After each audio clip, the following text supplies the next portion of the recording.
Question 42 is one of the easiest questions in the NCEES practice test. What it requires is knowledge of vocabulary terms and refrigeration concepts that you should already know when entering the exam. None of the content should require you to use references or special equations. Initial critical thought solution elements.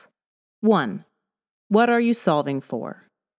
The delta of enthalpy from the compression process in a standard refrigeration cycle. 2.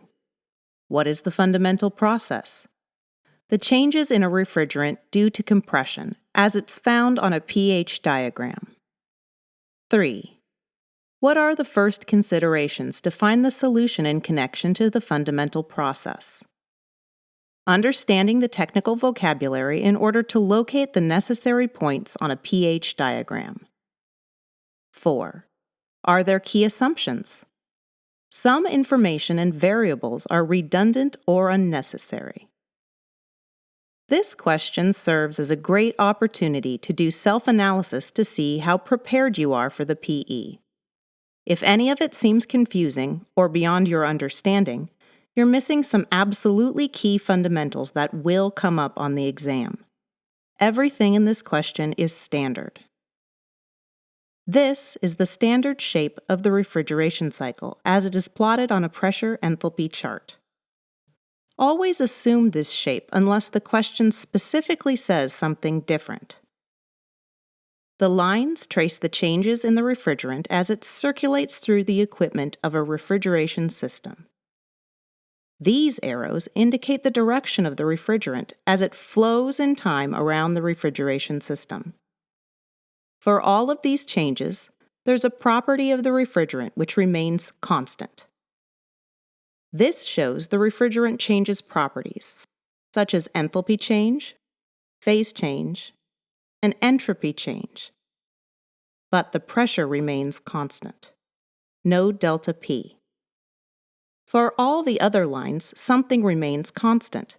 There are special names for these constant property processes. These names must be memorized. A process with constant pressure, such as this, is called isobaric. A process with constant enthalpy, such as this, is called isenthalpic. A process with constant entropy, such as this, is called isentropic. And a process with constant temperature, such as this, is called isothermal. Notice the problem talks about an isentropic process. The changes to the refrigerant traced by these lines are brought about by the action of a mechanism in the refrigeration system. This shows the changes to the refrigerant brought about by the action of the evaporator. This shows the changes to the refrigerant brought about by the action of the compressor. This shows the changes to the refrigerant brought about by the action of the condenser. And this shows the changes to the refrigerant brought about by the action of the expansion valve. Again, this is standard stuff. These must be memorized. But beyond memorization, you should understand these components well enough for this all to be obvious and intuitive. Notice the problem talks about condensing, evaporation, and compression. The actions of these mechanisms are shown here. Now, combining what has already been discussed, unless the question specifically states otherwise, evaporator operation is both isobaric and isothermal. Compressor operation is isentropic. Condenser operation is isobaric. And expansion valve operation is isenthalpic.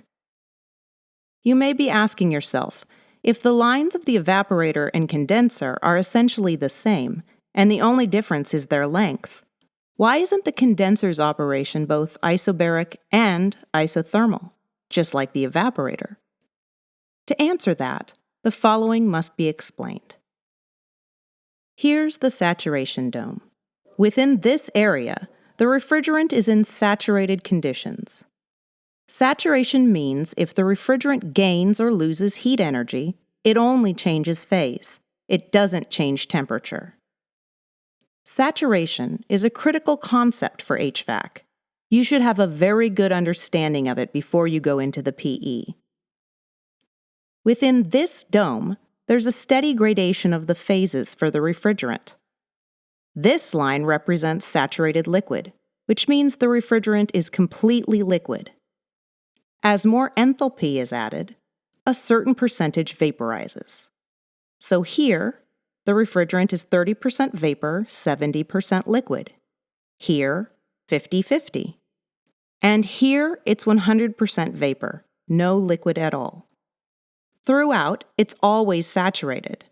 This saturated liquid line represents the refrigerant as completely wet. This saturated vapor line represents it as completely dry.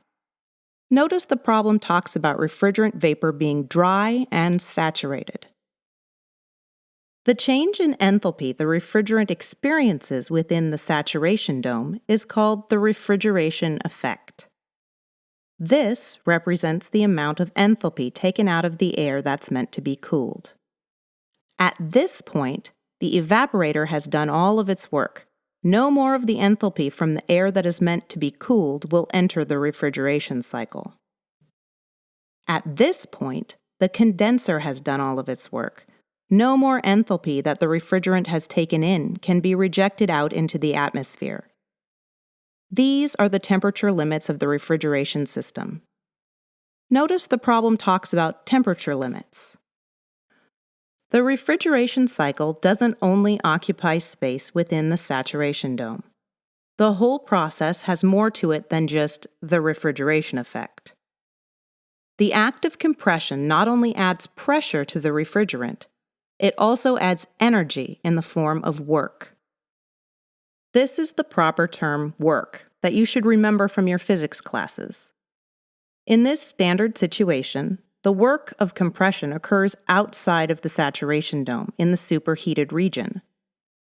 The enthalpy that the refrigerant gains here doesn't come from the air like in the evaporator section. It comes from work done on it by the compressor. So there are two main sections of enthalpy change for the refrigeration cycle: the refrigeration effect and the work of compression.